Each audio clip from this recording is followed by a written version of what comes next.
awiri aimamu amuna ikaziu omzimu wakuyera mdaliso mpasetu koma awiri aimamu amuna ikaziu omzimu wakuyera mdaliso mpasetu muluzanise awa atati leloli munakwatisa damu ndi ava kalelo muluzanise awa atati leloli munakwatisa damu ndi ava kalelo awiri aimamu amuna nikaziu omzimu wakuyera mdali.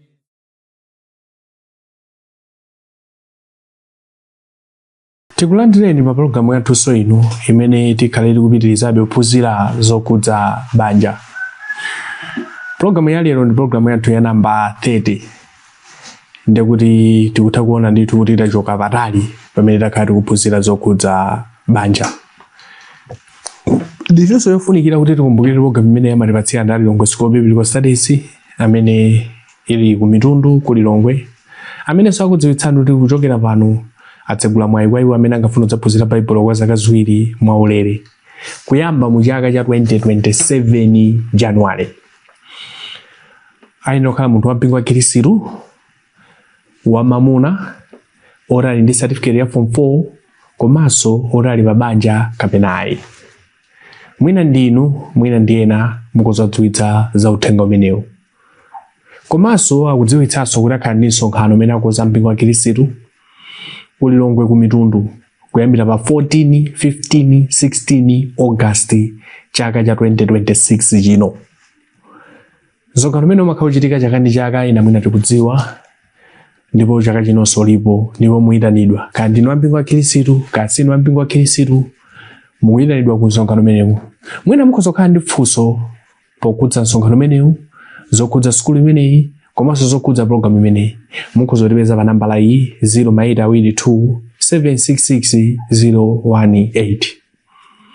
Komanso maphunziro limene komanso maphunziro mukuzopeza pa tsamba lathu la YouTube mwakana Lilongwe School Biblical Studies, muzatopeza maphunziro ambiri amene angapitirize kuthandizani moyo wanu wa uzimu. Monga mmene ndanenera phunziro la namba 30. Zikuonetsa ndithu kuti taphunzira zinthu zambiri zimene zikozotithandizira ifenso moyo wathu kapena mabanja athu kuti tokhala mu njira yoyenera malingana ndi mawu a Mulungu. Phunziro la lero la namba 30 mwina tikoza kunena kuti si phunziro limene lobwera pa namba 30. Limene mwina lobwera koyambirira kwenikweni phunziro mwina namba 4, namba 5. Koma chapangitsa kuti chikabwere pa namba 30 ndi chani? Monga mmene timanenera nthawi zina tikamaliza phunziroli anthu timafunsa mafunso. Ndipo pali mafunso ena amene anthu akafunsa amatipangitsa kuti I think tikoze phunziro popeza anthu ambiri akufunsa mafunso awa. Ndi timadzalibweretsa nchifukwa dzatulukira pamenepa.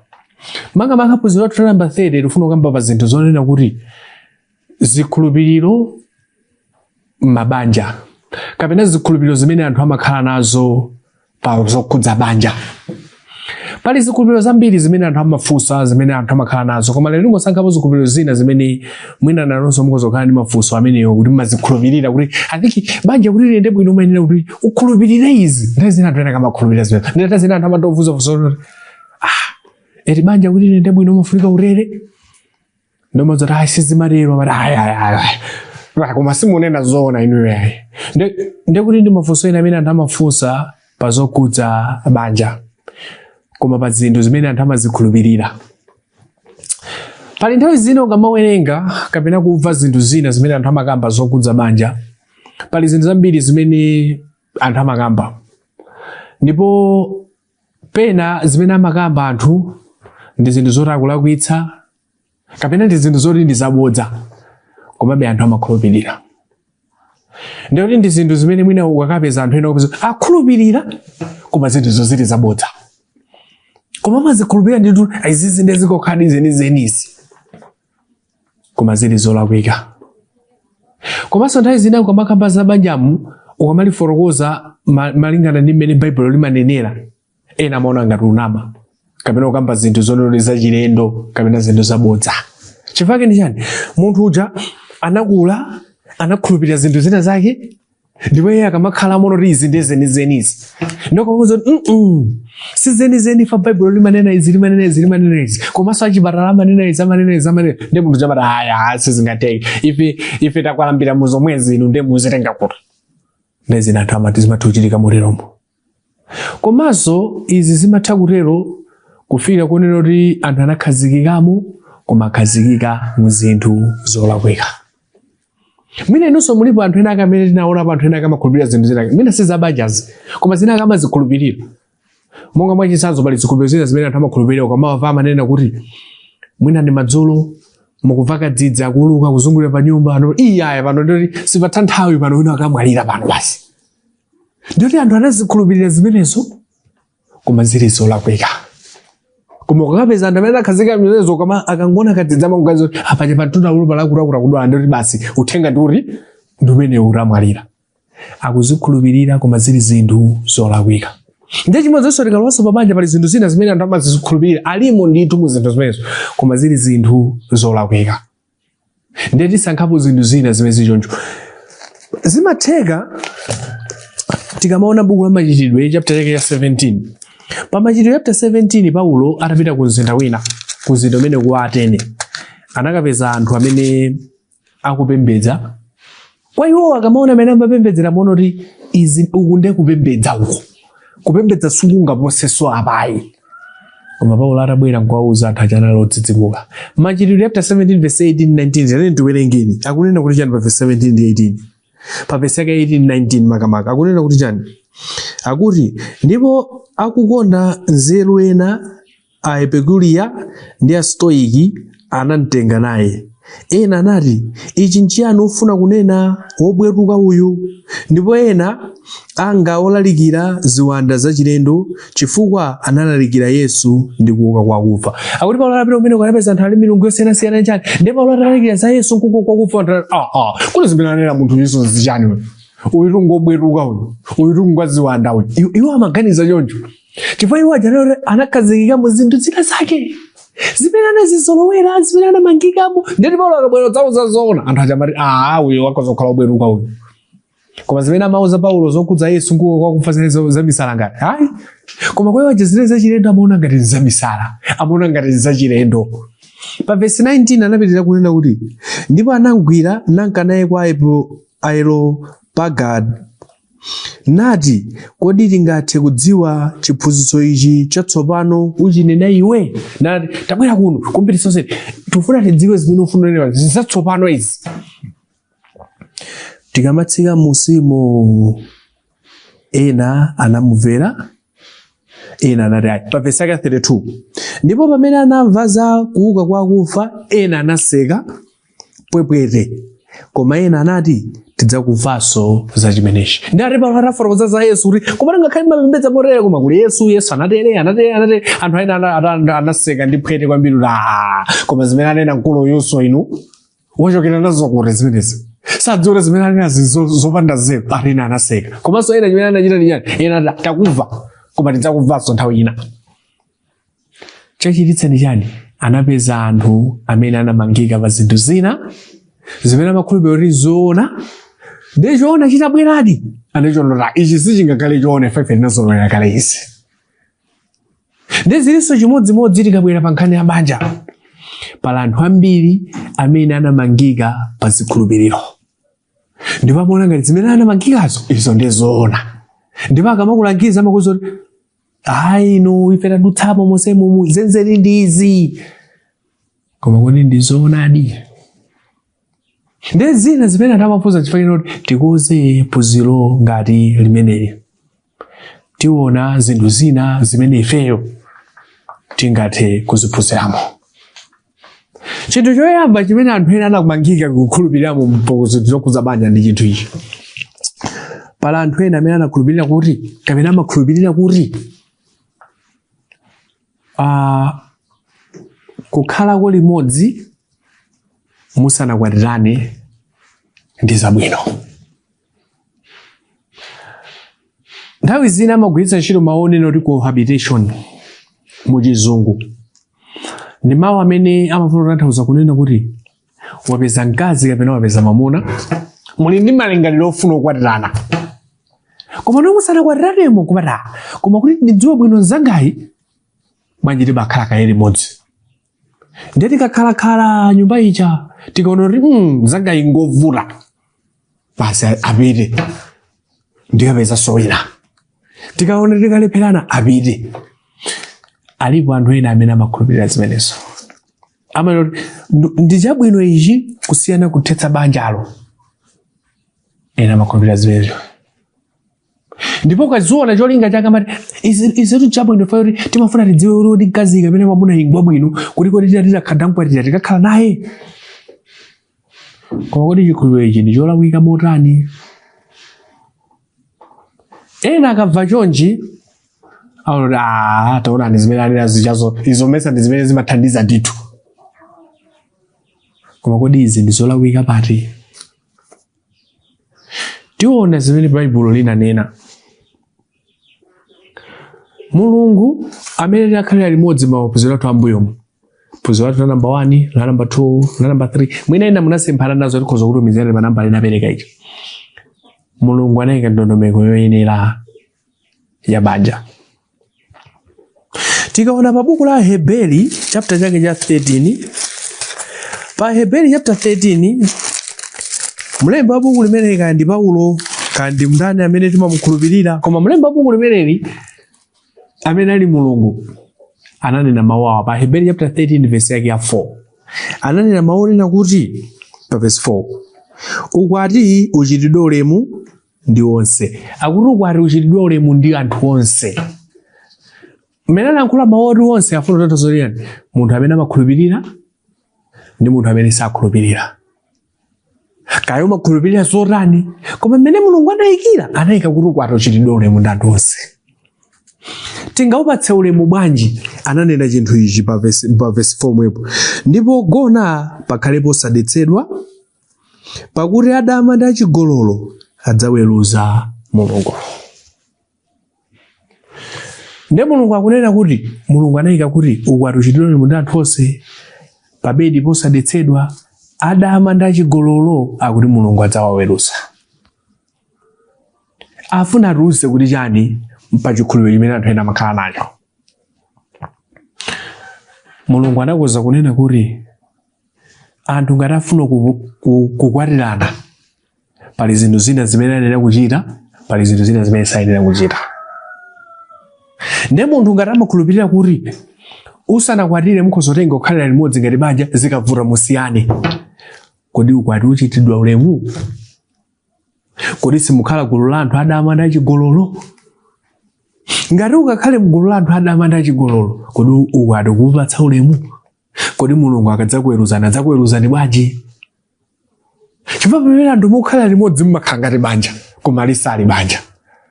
Ndiye Mulungu akunena kuti ngati mukhala choncho kodi mupatsa ukwati ulemu? Yankho loti chani? Ayi. Ndiye kuti Mulungu akuyika malamulo onena kuti munthu pamene ufuna kukwatira kapena kukwatiwa sizolakwika kupeza mamuna, sizolakwika kupeza mkazi. Koma zimene mungachite pamene upeza mkazi, pamene upeza mamuna ndi zimene Mulungu akudana nazo. Ndiye munthu adzinena kuti mkazi ine zikhala naye limodzi koma si banja, mamuna ine zikhala limodzi koma si banja. Kodi sipakhala chigololo? Kodi sipakhala dama? Kodi Mulungu akaziona aziona bwanji? Ndakuti Mulungu adzaweruza. Pa Galatiya chapter 5 verse 19, 20 mpaka 21 anachula sura chigololo sakalowa ufumu wa Mulungu. Ndiyo ngakhale munthu anganena amakhulupirira kuti akoma zimathandiza ukhala limodzi ndi mkazi amene mamuna miyezi 4 or 5 mukuona mmene mwakhalira kuti kodi mkazi amadziwa kuphika, mamuna amadziwa kutere, zikavuta pamene basa ali zakuzomapita kwawo. Ngakhale anthu akhala amakhulupirira zimenezo koma Mulungu sanazikoze choncho. Ndiyo chikhulupiriro chathu chinamangika koma maziko olakwika. Zimene naona zathu akwatere kucha arauza za Yesu kuwa kufa. Kwa hiyo zinali zoseketsa kuona kuti sizingatheke munthu angafe nkuka zimene anena awazavingi amwamowa. Koma kuti zimene amanena Paulo zolakwika zolodola ndithu. koma anthu aja amangika pa chikhulupiriro cholakwika. Timaona malo ambiri mwina ngati macolleges, ma universities anthu azoti uyu ndi chibwenzi changa ichi, koma tikukhalira limodzi. Kodi tikupatsa ulemu kwati? Kodi tikugwa mugulu la adama ndi achigololo amene Mulungu adzawaweruze? Kodi ife adzatiweruza bwanji? Tisadziyike mugoli lolakwika limene lipange chinthu chosemphana ndi malamulo a Mulungu. Ngati alipo mkhristu akhala mu zinthu zimenezi, akhala pa chinthu cholakwika, akumangika pa chikhulupiriro cholakwika. Anthu amene amalolera kukhala limodzi, amene afuna kukhala limodzi koma kukhala limodzi ngati banja, ndiye tikupanga zinthu zosemphana ndi lamulo la Mulungu. Ndiye tikuona kuti chikhulupiriro choyamba chimene anthu amakhala nacho koma chimene chili cholakwika ndi chimenecho, chomati tizikhala limodzi koma tisanakwatirane. Kapena ndigona ndi mkaziyi, kapena ndigona ndi mwamunayi koma tisanakwatirane. Tikuphwanya lamulo la Mulungu ngakhale timakhulupirira zimenezo. Chinthu chachiwiri chimene anthu amakhala nacho, chikhulupiriro chimene amakhala nacho ndi chani? Anthu ena amanena kuti banja limayenda bwino ngati uliso ndi chibwenzi pambali, chifukwa mkazi ngati achita mwano kapena mwamuna ngati achita makani, akamva za chibwenzi amasiya makani. Kaya munamvapo kaya? Ena amanena zimenezo, ena amakhulupirira zimenezo, ena amalangiza zimenezo. Muti mkazi wana kurani, ndipo ndikapita nyumbani makapeza madzi kulibe, ndikapita nyumbani mose sanapike, ndikati musadandauleka, mungopezera mkazi wina muone asintha ameneyo. Kaya munamvapo malangizo ameneyo? Anthu amalangizana ndithu zimenezo. Na anthu amati koma I think iwe zimene azidi ndezona izi ndeza zero izi. Anthu ena akukhulupirira zinthu zimenezo. Koma ndi zinthu zomvetsa chisoni kwa anthu ambiri masiku ano, amati izi ndezona. Koma salipo anthu ambiri amene amakhulupirira kunena kuti zosatheka munthu kukhala ndi mamuna wako. Munamva anthu ena kamene nimene dziko lili pano zingatheke munthu kukhala mamuna wako weko, sizingatheke. Kapena zingatheke kukhala ndi mkazi wako, zosatheka. Dziko linawonongeka panopa, sizingatheke munthu kukhala ndi mamuna wako. Anthu amanena choncho. Ndipo anthu amakhulupirira koma I think zoti sizingatheke koma. Koma tikuyiwala kunena kuti kodi Mulungu angatipatse chinthu chosatheka? Ena amapitiza kunena kuti mamuna amakhala wako ukakhala naye pomwepo koma akangochoka sondani. So ndipo ufuna kulumikiza nthawi zina munthu akana ndifunsa anapereka mwambi umene sambiri I think limakutiko kwa nova amene foja wako ndamene ali waphuno wapachala ndi wamphepo amafotokoza choncho anthu ena. Mamuna akakhala ndiwe pa imene wako koma akachoka akapita so wako ayi. Pala anthu ambiri amene akumangika pafundo zimenezo. Ena samaonjezera lipo munthu ena anafunsa funso lonena kuti eti Mulungu analenga mamuna kuti ngwamirala basi. Amene kuti Mulungu analenga mamuna kuti mamuna sangakhale ndi mkazi mmodzi, sizingatheke. Atera amakhulupirira zimenezo. Koma kodi ndi zolondola? Chifukwa cha maganizo zimenezi, amuna ambiri amakhulupirira zimenezo ndithu. Amakhulupirira ndithu kuti izi ndezenzeni izi. Ndipo ena amakhulupirira ndi bwino kukhala ndi chibwenzi kuti banja liyende bwino. Koma chimene amayiwala ndi chani? Buku la Genesis chapter 2 verse 21 mpaka verse 22. Mulungu anakafuna kuti ababanja adzikhalanso ndi wina wapambali kuti banja liyende bwino. Inayinso nthawi yabwino yoyika Adamu ndi Hava komanso Adamu mpatsa akazi 4 or 5 kuti movaso kuti anthu achulukane mwansanga. Koma Mulungu anachita zimenezo ngati? Mulungu sanachite zimenezo. Ngakhale ife ndi chikhulupiriro chonena kuti munthu ukhoza kukhala pa banja koma ukhalanso ndi chibwenzi china pambali kuti banja liyende bwino. Ndi maganizo ndithu amene anthu ali nawo, koma si maganizo a Mulungu, si malingaliro a Mulungu, si chikhulupiriro cholondola. Chifukwa Mulungu anakonza kuti chani? Mamuna akhale mmodzi, mkazinso akhale mmodzi. Tikaona buku la Miyambo sanangotchulidwapo mwachisawawayi. Pa Miyambo chapter 5 verse 15 mpaka verse 23 anafotokoza pofuna kufananiza banja ndi mmene anzathu amene amakhalira moyo wawo wakale. Moyo wakale wa zathu Ayuda umasiyana kwa pang'ono mmene makhalira ife. Kale aliyense amakhala ndi chitsime chake. Banja ili makakumba chitsime chawo, awo makakumba chitsime, aliyense moyo wawo makhala choncho. Na anagwiritsa ntchito moyo wawo umenewo pofuna kupanga relate ndi moyo wa pabanja. Mu Miyambo chapter 5 mujamu anafuna kufananiza zinthu zimenezo. Ndipo anayankhula mawu awo kuyambira verse 15. Ananena kuti imwa madzi a m'chitsime mwako ndi madzi oyenda m'kasupe mwako. Kodi magwero ako ayenera kumwazika kunja ndi mitsinje ya madzi m'makwalala? Ikhale ya iwe wekha, si alendo okhala nawe yayi. Verse ikupitirira umatsika musi. Chithunzi chimene amafuna kunena apa ndi chani Solomoni mu buku limeneli? Munthu aliyense ali ndi udindo pamene wapanga chiganizo choti akwatire mkazi wake akhale wake yekhayo, mwamuna wake akhale wake yekhayo. Ngakhale anthu tili ndi maganizo okhulupirira kunena kuti banja kuti liyende bwino ndoti mkazi ngati achita makani kapena mwamuna ngati achita makani umpezere wina. Ndi maganizo chikhulupiriro chimene anthu ali nacho koma si chikhulupiriro cha Baibulo. Si zimene Mulungu afuna kuti zikhalire. Kukhala pa banja komanso kukhala ndi chibwezi ndi kusemphana ndi lamulo la Mulungu. Chifukwa pa 1 Korinto chapter 7 pa verse yake ya 2, Paulo pamene amalembera Akorinto aja atamufunsa limodzi mwa mafunso amene okudza banja, anawuza kunena kuti izi pa verse yake ya 2.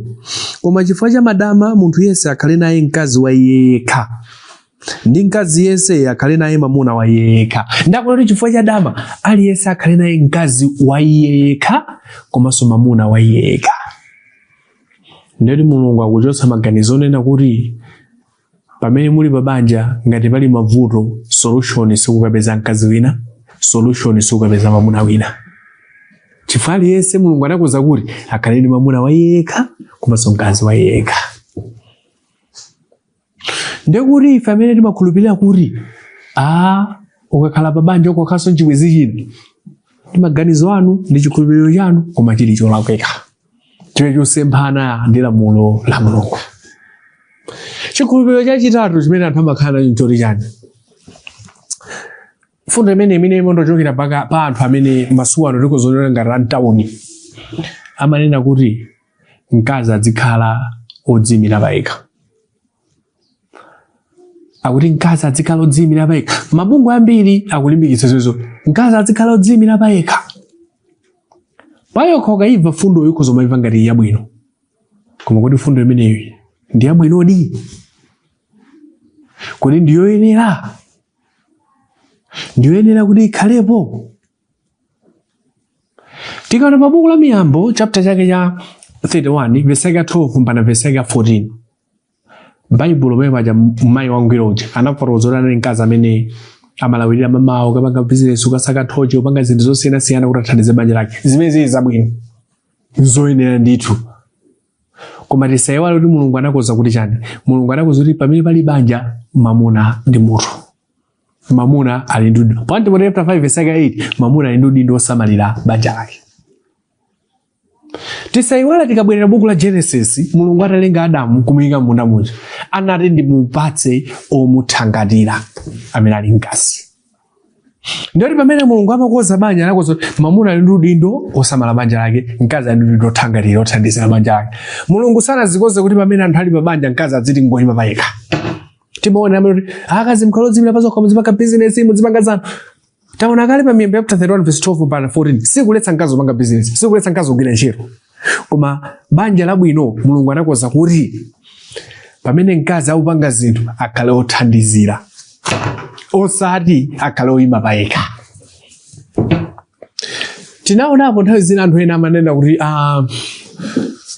ngati banja mwene kapeza ndalama, mwene amatochitika kuti mkazi umanena kuti ndama ndapeza zinzanga, mwamuna kapeza ndalama ndama zinzathu. Sizoyenera kutero.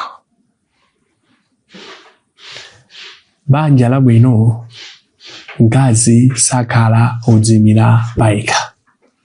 Pa Efeso chapter 5 verse 24 mkazi ali pansi pa mwamuna. ndoti mkazi asakhale ndi udindo lero ine tuli ndodzimira pandekha ine tumapanga chinenso ndekha chinenso ndimapanga ndekha. Mulungu sanakonza kuti banja likhale lotero.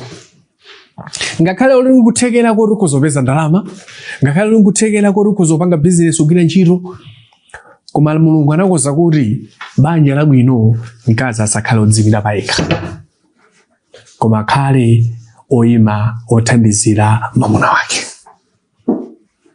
Pa Efeso chapter 5 verse 28 akukamba za mkazi kapena mwamuna akapeza ndalama adziwe kuti ali ndi udindo ndithu osamala banja, chifukwa banja ndi thupi limodzi.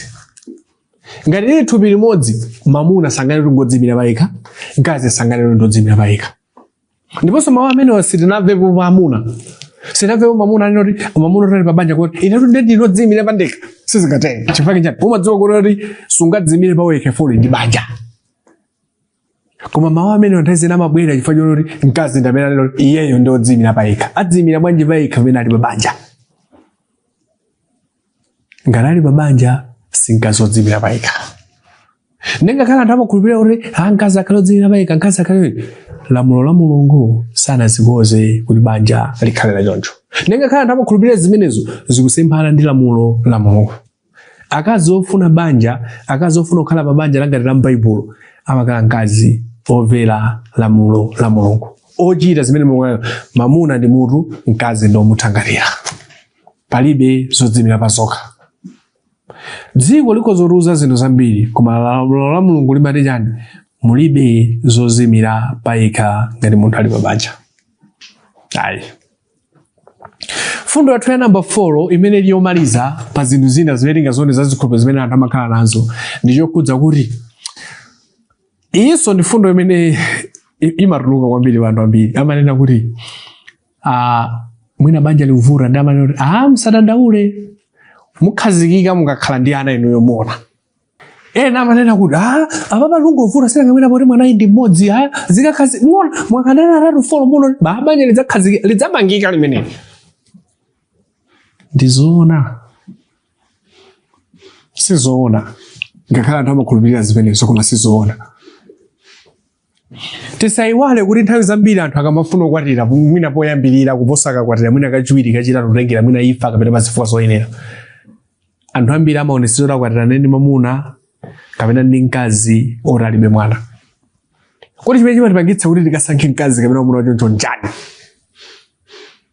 Tinakhala kuti timadziwa kuti banja limayima ifa chana. Bweza amuna ambiri ndikapeze mkazi amene ayenda atatu kapena ndikapeze mwamuna ayenda 4.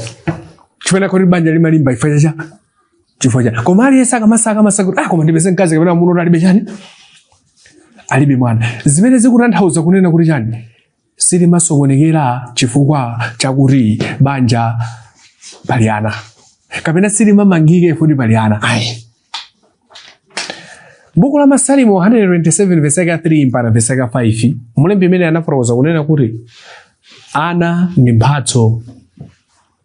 Ngati tudzora ana ndi mphatso tidziwe kuti silosamene ngakaye ndi mphatso. Mphatso timadziwa ina amalandira ina salandira. Ndi Baibulo limafotokoza kuti ana ali ngati mphatso. Ngati munthu angalowe mu banja kuganiza kuti tikakakhala ndi ana ndi banja likalimba, nanga Mulungu atakhalisana kupatseni mphatso banja silikalimba. Ndi banja silikalimba. Amapereka ana ndi Mulungu. Banja ngati mwamuna kapena mkazi simunalikonde, ngati simunakondane, ngati simunafuna kukoza, mudziwe kuti kapakhala ana, kapakhala popanda ana, banja imene silikayenda. Komanso taonapo nthawi zina pali mabanja ena amene umakapeza kuti pabanja pali ana 4, 5. Koma banja lichatula atha kutundapo. Latha banja ana 5 amene banja alili malimba ifa chana. Ndoti chikhulupiriro chimenecho ndi chabodza. Ndi chikhulupiriro cholakwika. Banja limalimba ngati anthunu mwakondana. Banja limalimba ngati anthunu mufuna kuchita chifuniro cha Mulungu. Banja limalimba ngati anthu mufuna kutsatira zimene Mulungu akunena. Kaya pali ana, kaya palibe bwana, ngati muchita zinthu malingana ndi chifuniro cha Mulungu, banja limalimba. Banja taonapo anthu amene alibe ana koma akhala pa banja zaka zambiri. Taonapo banja amene ali ndi ana koma banja likutha. Taonapo zonsezo. Chikhulupiriro chonena kuti banja lilimba chifukwa choti ndinaona apo nthawi zina amene navapo nthawi zina zimene anthu ena akamulangiza munthu zikungovuta lero ngazi yakupanga zimene zizifanya kuti mwina ali ndi mwana mmodzi atakhala ndi ana 6-7 sankachitenso makana amene waya akuyankhula zimenezo chifukwa ndi chani? Akuyankhula zimenezo chifukwa cha chikhulupiriro chawo koma chili chikhulupiriro cholakwika. Mulungu anakonza kunena kuti banja likuzolimba ngati pali mamuna otamvera Mulungu, banja likuzolimba ngati pali mkazi otamvera Mulungu. Banja limalimba ngati anthu akuchita chimalingana ndi chifuniro cha Mulungu. Banja limalimba ngati mamuna okonda mkazi wake, banja limalimba ngati mkazi akonda mamuna wake. Ngati palibe chikondi chomwe chili maziko a banja silingalimbe. Ndi anthu ambiri tili ndi zikhulupiriro zambiri zimene anthu amakhulupirira koma sizoona. Zikusemphana ndi lamulo la Mulungu. Kodi inu chikhulupiriro chanu nchotani? Kodi chikhulupiriro chanu chimagwirizana ndi lamulo la Mulungu?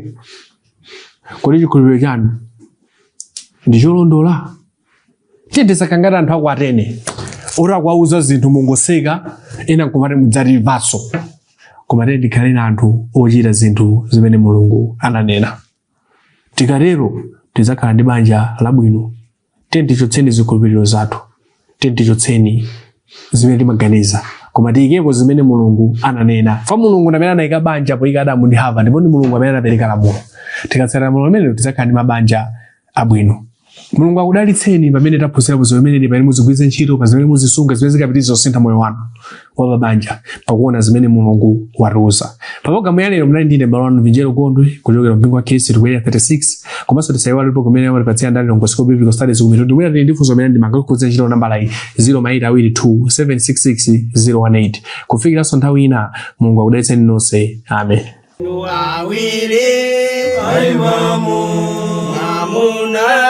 Mkazi mzimu wakuyera mdaliso mpasetu koma awili mamuna mkazi mzimu wakuyera mdaliso mpasetu muluzani seyawa atati leloli muna kwa tisadamu ndi Hava kalelo muluzani seyawa atati leloli muna kwa tisadamu ndi Hava kalelo maawili aimamu